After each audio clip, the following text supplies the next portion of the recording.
नमस्कार, स्वागत है आपका। खबरें भी तक देख रहे हैं आप, आपके साथ मैं हूं मुमताज खान और मैं हाजिर हूं हमेशा की तरह अपना बेहद खास कार्यक्रम खबर की तह तक लेकर आपके दरमियान। इस कार्यक्रम के जरिए हमारा मकसद है हर रोज अहम खबर की तह तक पहुंचे जो सीधे आम आदमी के सरोकार से जुड़ी होती है, और इसमें हमारी मदद करते हैं हमारे ब्यूरो चीफ्स, हमारे तमाम सीनियर साथी। आइए शुरुआत करते हैं आज हिमाचल प्रदेश से। आपको बता दें कि बैजनाथ पहुंचे हिमाचल प्रदेश के मुख्यमंत्री सुखविंदर सिंह सुक्खू, और यहां मुख्यमंत्री ने कहा कि मुझे तो अभी पता चला कि बागी विधायक पंचकुला के होटल ललित से निकालकर चार्टर्ड प्लेन से ले जाए गए। ये कैसा लोकतंत्र है जहां सीआरपीएफ के घेरे में विधायकों को रखा जाता है? इस तरह क्या लोकतंत्र मजबूत रहेगा?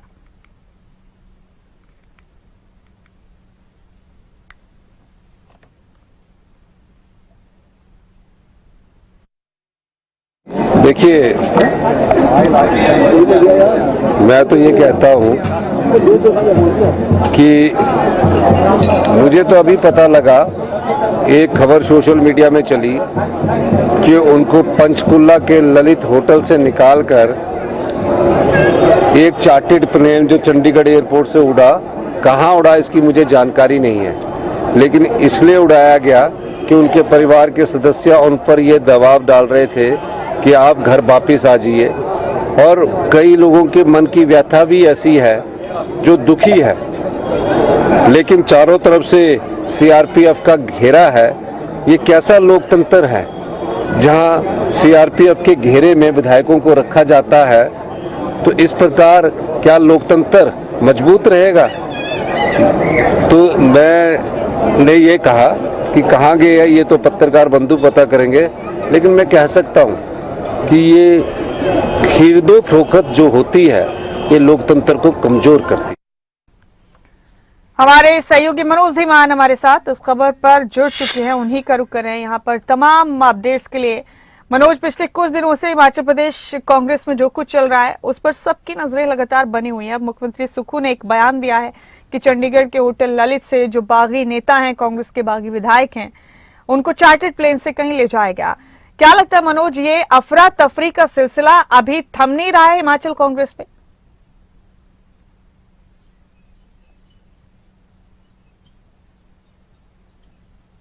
बिल्कुल मुमताज, देखिए जिस तरह से हिमाचल प्रदेश में ये पूरा घटनाक्रम हुआ था, इस घटनाक्रम के बाद से जो है सियासत में काफी उथल पुथल मची हुई थी, जिसके बाद 6 बागी विधायक जो हैं इन्होंने सरकार के खिलाफ पूर्ण जोर तोड़ से सोशल मीडिया पर अपनी भड़ास भी निकाली है। और अब कहीं ना कहीं जो है वो ये सारी जो एपिसोड चल रहा है, इस एपिसोड में और गर्माहट पैदा करने का प्रयास किया जा रहा है। तो ऐसे में जो 6 बागी विधायक हैं वो चंडीगढ़ में अपना डेरा लगाए हुए थे, और चंडीगढ़ से ही सारी चीजें, तमाम वो चीजें निकलकर सामने आ रही थी, जिसको लेकर के सरकार भी कहीं ना कहीं अब उस बात को ये कह रही है कि हमें पता ही नहीं वो क्या कर रहे हैं, कहाँ नहीं है, और कौन सा चौपर उनको लेकर गया।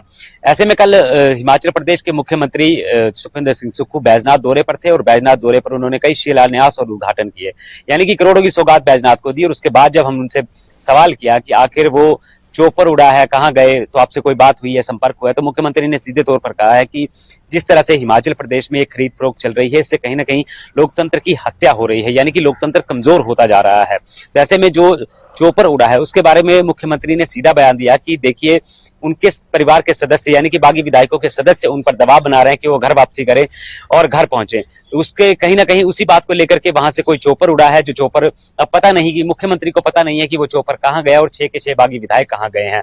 तो ऐसे में ये सियासत जो है मुमताज लगातार गर्माती हुई नजर आ रही है, और सबकी निगाहें तो सुप्रीम कोर्ट के फैसले पर टिकी हुई हैं, जो सोमवार को कोई भी फैसला आ सकता है, उस पर सुनवाई होनी है, यानी कि सोमवार को उसकी सुनवाई होनी है।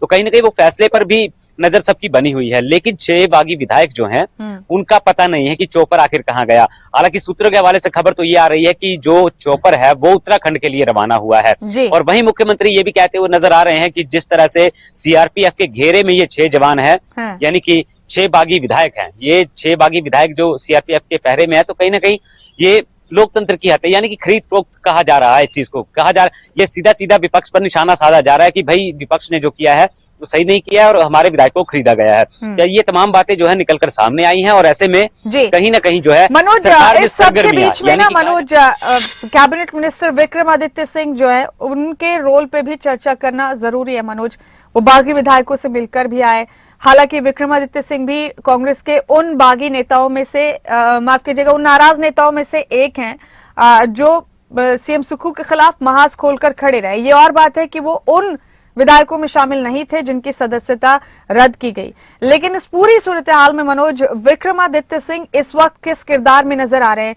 जाहिरी तौर पे तो वो ये कहते हुए नजर आ रहे हैं कि सब कुछ ठीक है उनके एंड पर, लेकिन ये चल क्या रहा है, उनके दिल दिमाग में क्या होगा इस वक्त?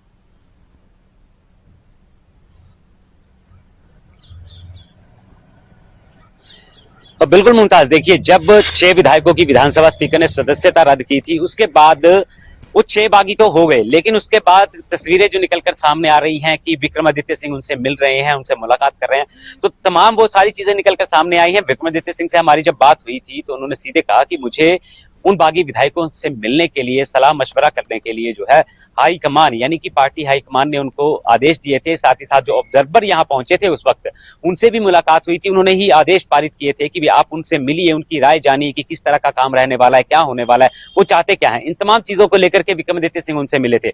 लेकिन बड़ी बात तो यह है कि विक्रमादित्य सिंह काफी नाराज चल रहे हैं अपने सरकार से, क्योंकि उनके काम नहीं हो पा रहे हैं। यही कारण था कि 6 बागी विधायकों का भी यही कहना है कि भाई हमारे 1-1.5 साल में काम नहीं हुए और हमारे काम करवाने के लिए मुख्यमंत्री के पास जाना पड़ता है, मुख्यमंत्री काम नहीं कर रहे हैं और छोटे छोटे काम भी रुके पड़े हैं। ये चीज, तमाम वो चीजें थी जिनसे ये नाराजगी उत्पन्न हुई। इसके बाद रोहित ठाकुर जो कैबिनेट को छोड़ करके बाहर आ गए थे और डिप्टी सीएम उनको मनाते हुए लेके गए, तो मुमताज सीधा अंदाजा लगाया जा सकता है कि आप ये मान के चलिए कि नाराजगी खत्म नहीं हुई है। लेकिन विक्रमादित्य सिंह एक उस कड़ी पर आकर खड़े हो गए हैं कि सबकी निगाहें उन पर टिकी हुई हैं, लेकिन उनका सीधा जवाब यही था कि मैं कांग्रेस का हूं, कांग्रेस में रहूंगा। लेकिन हर कोई ये कह रहा है कि विक्रमादित्य सिंह क्या करने वाले हैं। अभी फिलहाल देखिए मुमताज, तस्वीर बिल्कुल साफ नहीं हो पाई है, क्योंकि कई सारी तमाम वो खबरें निकलकर सामने आ रही हैं कि आखिर विक्रमादित्य पर ही सबकी निगाहें क्यों टिकी हुई हैं। क्योंकि विक्रमादित्य सिंह ये भी चाहते थे मुमताज, देखिए अगर हम उसकी गहराई तक जाएं तो सवाल क्या था जब उन्होंने अपनी सोशल मीडिया से कैबिनेट उसको हटा दिया था, पीडब्ल्यूडी मिनिस्टर हटाया था, उससे पहले उन्होंने शिमला में प्रेस कॉन्फ्रेंस करी और उसमें यह बताया कि उनके पिता यानी कि स्वर्गीय वीरभद्र सिंह जी, जिन्होंने कांग्रेस पार्टी को खड़ा किया, तमाम उस मुकाम तक लेकर गए, लेकिन उनका एक स्टैच्यू जो है वो शिमला में नहीं लगाया गया, जिसके लिए वो उनकी माता जो है प्रतिभा सिंह, वो भी लगातार बयानबाजी करती हुई नजर आई कि हाँ उनका स्टैच्यू लगना चाहिए, जिसके लिए हम खुद बनवा लेंगे, हमें थोड़ी सी जगह चाहिए, जमीन चाहिए, वो नहीं किसी ने गौर फरमाया। तो नाराजगी वो भी है, साथ में काम नहीं हो पा रहे थे।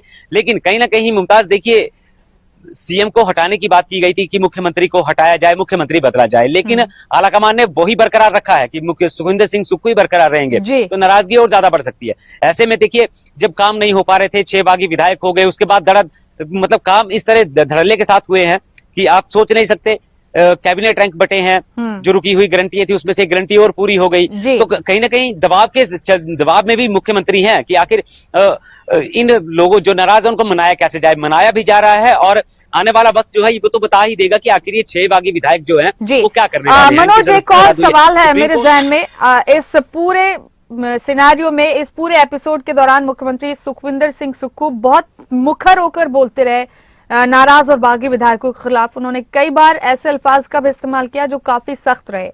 अब जबकि ये सूरत हाल है, अब जबकि उन्हें ये भी पता है कि 6 विधायकों को चार्टर्ड प्लेन से या चार्टर्ड जहाज से कहीं लेकर जाया गया है, तो क्या मनोज इस बीच मुख्यमंत्री की तरफ से ये भी कोशिश हुई कि अपना लहजा थोड़ा नर्म रखकर नाराज नेताओं को मनाने की कोशिश की जाए कि ऐसा ना हो कि सिचुएशन ज्यादा खराब हो जाए?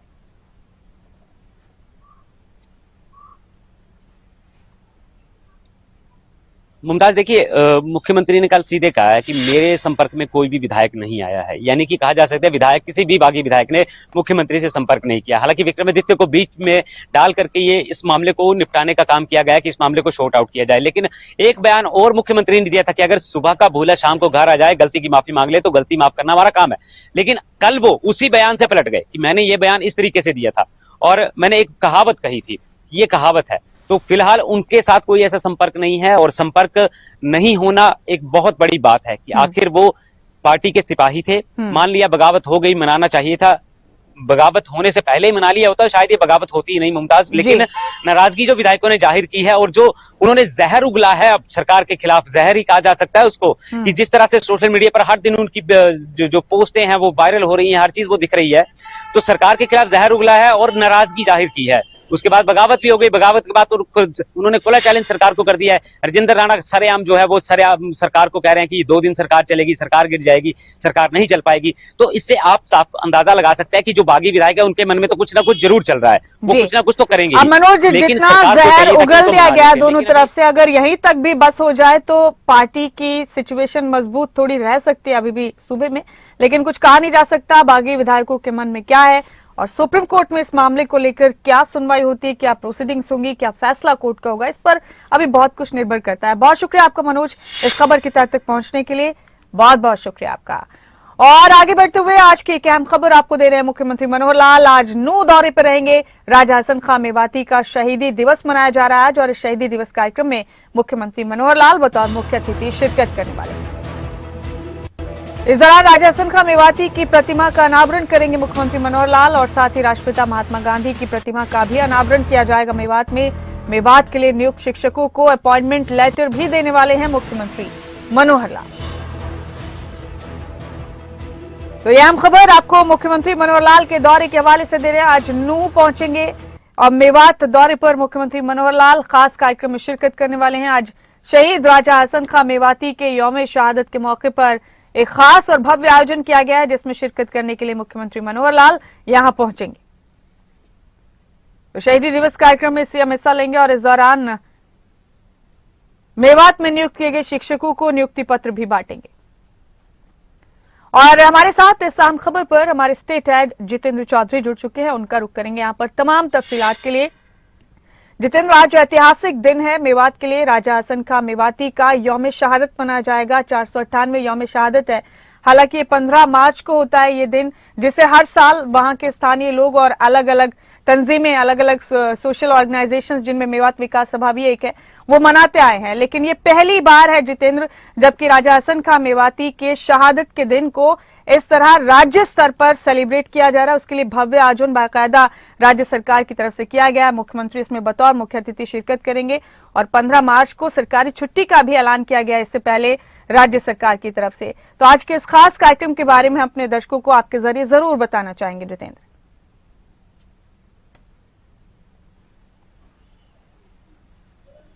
देखिए, बिल्कुल आज मुमताज, अगर बात करें, मुख्यमंत्री मनोहर लाल का मेवात दौरा है और जो हसन खान जो मेवाती जो है उसको लेकर के खासतौर से ये दौरा जो है वो काफी महत्वपूर्ण रहने वाला है, क्योंकि मुख्यमंत्री की तरफ से आज इस दौरे में जहां शहीदी दिवस कार्यक्रम जो है राजा हसन खान मेवाती का जो है मनाया जाएगा, तो वहीं गांधी ग्राम में राष्ट्रपिता महात्मा गांधी और नगीना में शहीद हसन खान मेवाती की प्रतिमा का अनावरण भी मुख्यमंत्री की तरफ से किया जाना है। खासतौर से मेवात के लिए और जिस तरीके के करीब 200 साल तक शासन करने वाले राजा हसन खान मेवाती किस तरीके के शासक थे, किस तरीके का संदेश उनकी तरफ से दिया गया था, इस बात को जो है वो खासतौर से मुस्लिम समुदाय ध्यान रखे और जो जिस तरीके के वो शासक थे, क्योंकि जो है हसन खान मेवाती जो है राजपूत शासक के तौर पर भी जाने जाते थे और किस तरीके का जो उनकी तरफ से संदेश दिया गया था, इसलिए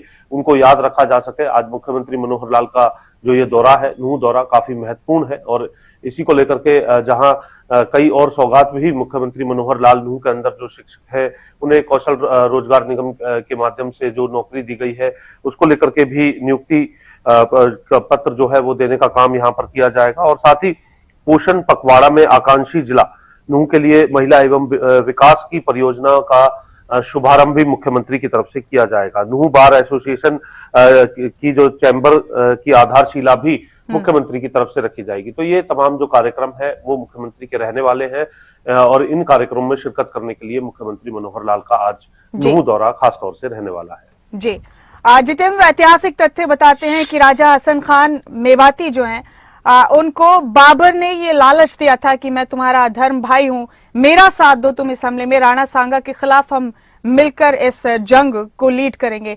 तब राजा हसन खां मेवाती ने कहा था कि तुम विदेशी आक्रमणकारी हो, मुझे धर्म भाई की नहीं सुननी, मुझे अपने देश के बेटे की सुननी है। उन्होंने राणा सांगा का साथ दिया और बाबर को मुंह की खानी पड़ी थी। और उसी जंग के दौरान खानवा के मैदान में राजा हसन खां मेवाती ने अपने हजारों सैनिकों के साथ शहादत दी थी। तो ये बड़ा दिन मेवात के लिए इसलिए भी है जितेंद्र, क्योंकि राजा हसन खां मेवाती मेवात के किसी एक तबके या एक कौम के रहनुमा नहीं रहे, बल्कि हर मेवाती, वो चाहे किसी भी मजहब किसी भी तबके से ताल्लुक रखते हो, उनकी रहनुमाई उन्होंने की थी। और ये ऐतिहासिक दिन इसलिए खास हो गया इस बार जितेंद्र, क्योंकि इसको राजकीय तरीके से मनाया जा रहा है, राज्य स्तर पर बड़े कार्यक्रम का आयोजन किया जा रहा है और मुख्यमंत्री खुद इस कार्यक्रम में शिरकत करने के लिए पहुंच रहे हैं। किस वक्त मुख्यमंत्री यहां पहुंचेंगे जितेंद्र?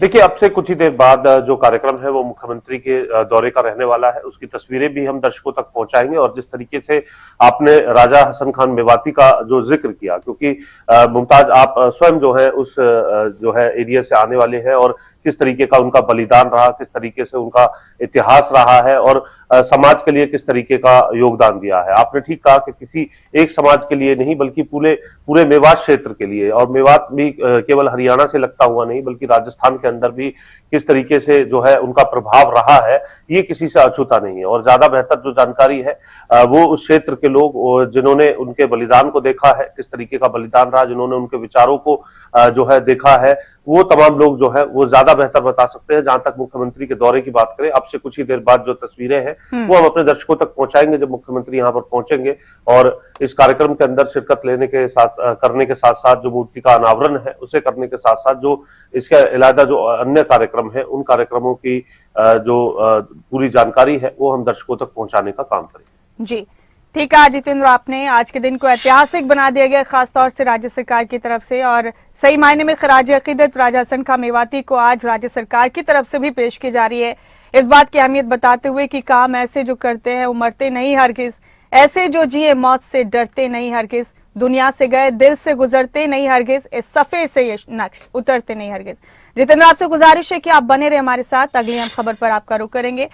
अपने दर्शकों को आगे बढ़ते हुए हम बता रहे हैं कि शंभू और खनौरी बॉर्डर पर किसान डटे हुए हैं, जिन्होंने ऐलान किया है कि 10 मार्च को पूरे देश में ट्रेन रोकने का ऐलान किया जाएगा। कल दोपहर 12 से 4 बजे तक ट्रेन रोकने का ऐलान किया जाएगा। किसानों के साथ महिला किसान भी हिस्सा लेंगी और हरियाणा पुलिस ने किसानों से इस बीच अपील की है, रेल रोको आंदोलन में हिस्सा न लेने की अपील की गई किसानों से। अंबाला प्रशासन ने पहले से ही दफा 144 लागू कर दी। तो शंभू और खनौरी बॉर्डर पर डटे हुए किसानों ने ऐलान किया है कि 10 मार्च को पूरे देश में ट्रेन रोकी जाएंगी। जितेंद्र चौधरी हमारे स्टेट हेड मुसलसल हमारे साथ बने हुए हैं। जितेंद्र, किसानों का ये आंदोलन कभी तेज रफ्तार से और कभी धीमी रफ्तार से लगातार जारी है। अब एक बार फिर शंभू और खनौरी बॉर्डर पर डटे हुए किसानों ने कल यानी 10 मार्च को रेल रोकने की अपील की है या इस अभियान को शुरू करने की जद्दोजहद का बीड़ा एक बार फिर से उठाया है। इस हवाले से क्या अपडेट है जितेंद्र आपके पास? हालांकि पुलिस और प्रशासन की तरफ से किसानों से अपील की गई है कि ऐसा ना करें।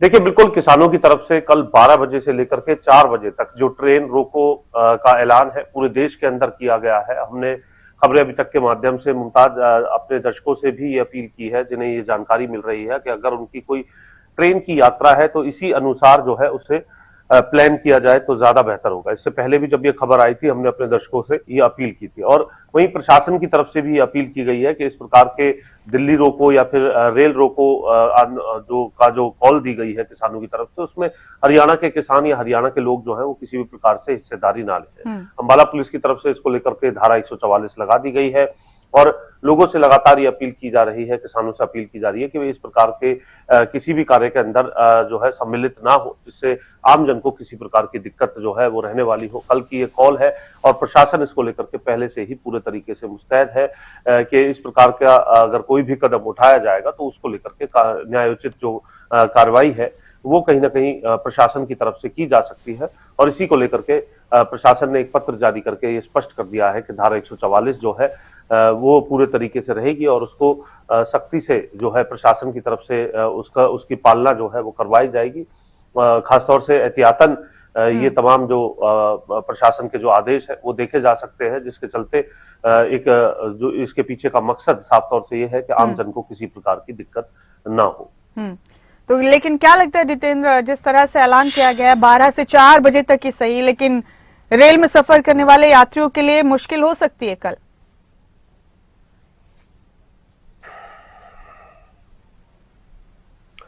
देखिए बिल्कुल, क्योंकि देश भर में ये पूरा ऐलान जो है वो किया गया है मुमताज, और ऐसी स्थिति में अगर कहीं भी रेल का ट्रैक अगर रुकता है तो एक गंतव्य से दूसरे गंतव्य के बीच में आने वाली जो तमाम जो स्टेशंस हैं वहां जो दिक्कतें हैं वो देखने के लिए मिल सकती हैं। अब यहाँ ये देखना होगा, क्योंकि पंजाब के अंदर किसान जो है वो इस आंदोलन को लेकर के पूरे तौर पर सक्रिय है। हरियाणा में प्रशासन की तरफ से लगातार जो है इसको लेकर के एडवाइजरी भी जारी की जा रही है, और कानून की पालना कराने को लेकर के जो धारा 144 है वो भी लगाई जा रही है। तो ये कहा जा सकता है कि देश भर में इसका कितना असर है आंदोलन का, अगर वहां किसी भी प्रकार से ट्रैक अगर प्रभावित होता है बंद होने की वजह से, तो इसका असर सीधे तौर और अब देखने वाली बात ये भी होगी जितेंद्र कि अब नए सिरे से फिर सरकार या प्रशासन की तरफ से किसानों की बात को सुनने के लिए क्या कोई कदम आगे बढ़ाया जाता है या नहीं। बेहद शुक्रिया जितेंद्र आपका इन खबरों की तह तक पहुंचने के लिए, बहुत बहुत शुक्रिया।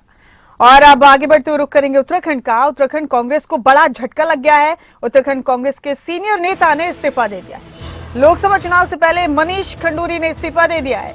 मनीष खंडूरी ने कांग्रेस की प्राथमिक सदस्यता से इस्तीफा दे दिया। पूर्व मुख्यमंत्री और बीजेपी नेता बीसी खंडूरी के बेटे हैं मनीष खंडूरी।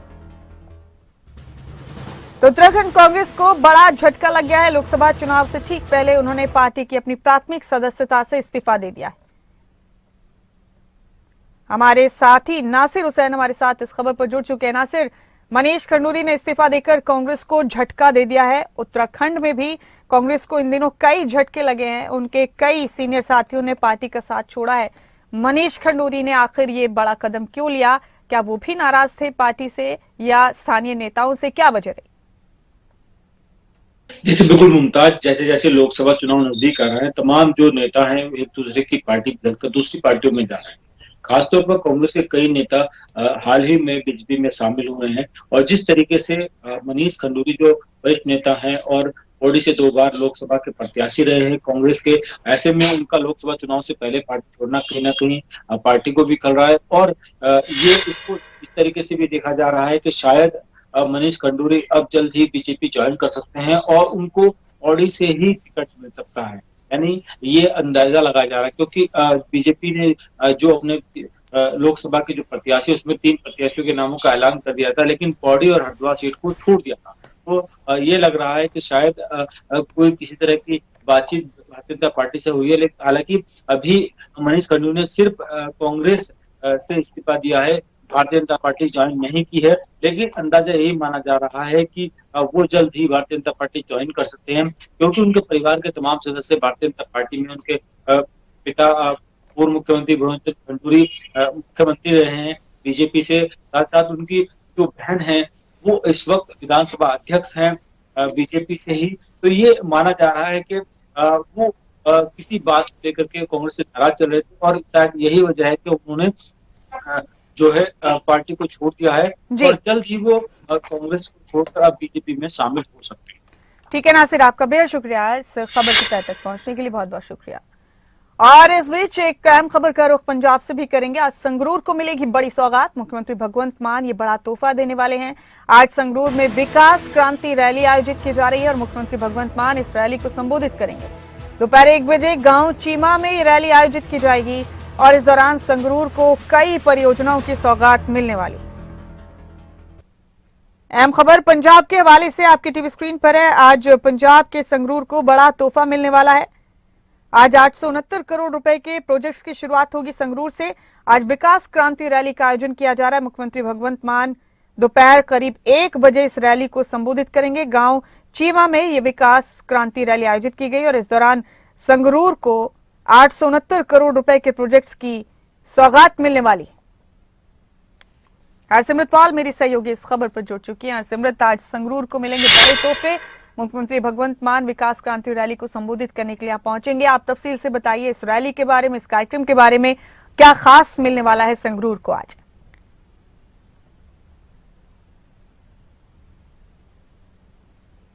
बिल्कुल बिल्कुल मुमताज, जैसा कि पंजाब में विधानसभा सेशन चल रहा है और इस बीच जब बीच में छुट्टियां आती हैं तब भी मुख्यमंत्री भगवंत मान जो हैं वो बैठते नहीं है, कुछ ना कुछ काम जो है वो लगे हुए हैं। आज पहले कैबिनेट मीटिंग होनी है, इसके बाद मुख्यमंत्री का संगरूर दौरा रहेगा जहां पर विकास क्रांति रैली जो है वो की जाएगी। आपको बताएं कि तकरीबन 1 बजे का समय बताया जा रहा है जब मुख्यमंत्री संगरूर पहुंचेंगे और वहां पर गांव चीमा में उनके द्वारा जो है एक नींव रखी जाएगी, नींव पत्थर रखा जाएगा एक सरकारी अस्पताल का। इसके अलावा 869 करोड़ के कुछ प्रोजेक्ट्स हैं जो कि सड़क से जुड़े हुए, कुछ परिवहन से जुड़े हुए कुछ ऐसे प्रोजेक्ट्स हैं जिनकी भी आधारशिला जो है आज रखी जाएगी। इसके अलावा आपको बताएंगे जो भी कुछ अभी तक बजट में रहा है उसके बारे में भी कुछ बातें जो है वो साझी कर सकते हैं मुख्यमंत्री भगवंत मान। और आपको यह भी बता दें कि तकरीबन कुछ दिन पहले ही संगरूर में एक और जो आयोजन था वो भी किया गया था जिसमें नौजवानों को नियुक्ति पत्र बांटे गए थे। तकरीबन 2487 नौजवानों को नियुक्ति पत्र जो थे वो कार्यक्रम भी संगरूर में ही हुआ। तो उसके बाद आज विकास क्रांति रैली रखी गई है। तो जाहिर तौर पर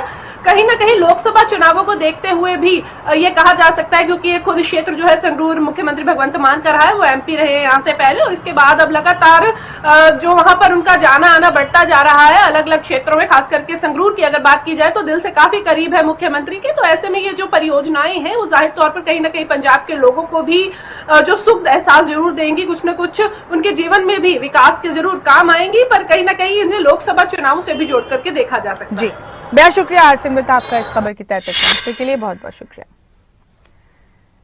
और इन तमाम खबरों के साथ हमारे आज के खास कार्यक्रम खबर की तह तक में फिलहाल मेरे साथ इतना ही। मुझे दीजिए इजाजत, बाकी हम खबरों के लिए आप बने रहें खबरें भी तक के साथ।